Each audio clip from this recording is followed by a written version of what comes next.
Good morning बच्चों। आज हम पढ़ते हैं पाठ 11 लखनवी अंदाज, जो कि यशपाल जी द्वारा लिखा गया है, क्लास 10th गद्य खंड।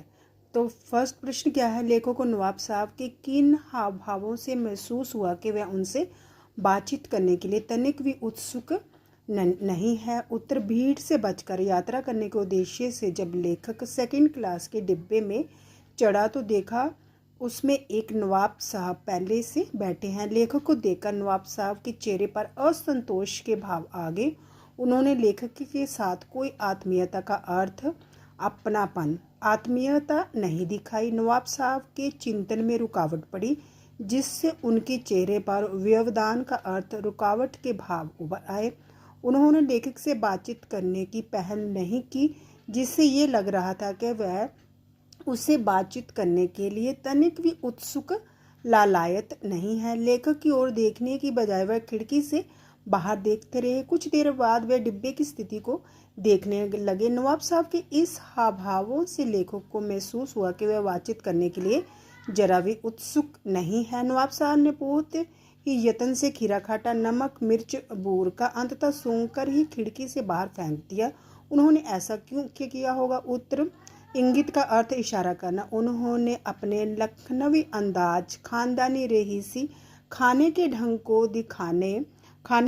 दिखाने, अपनी शान दिखाने के आगे बढ़ते हैं, शान दिखाने के लिए और लेखक पर अपना रोब जमाने के लिए उन्होंने नमक, मिर्च, छिड़के हुए खीरे की फांकों को खिड़की से बाहर फेंक दिया। ये सब उन्होंने अपनी अमीरी, नवाबी टसक दिखाने के लिए किया था। वह लोगों के कार्य व्यवहार से हटकर अलग काम करके अपनी नवाबी दिखाने की कोशिश करते हैं। उनका ऐसा करना उनके घमंडी होने और नवाबीपन दिखाने वाले स्वभाव को इंगित करता है, इशारा करता है। बिना विचार, घटना और पात्रों के भी क्या कहानी लिखी जा सकती है? उत्तर, लेखक के इस विचार से हम सहमत नहीं हैं। बिना विचारों, घटनाओं और पात्रों के बिना कोई कहानी नहीं लिखी जा सकती। कहानी हमेशा पात्रों, घटनाओं के इर्द गिर्द चारों ओर घूमती है। वास्तव में कहानी किसी घटना विशेष का वर्णन ही तो है। इसका कारण क्या था, कब घटी, परिणाम क्या रहा तथा इस घटना से कौन कौन प्रभावित हुए आदि का वर्णन ही कहानी है।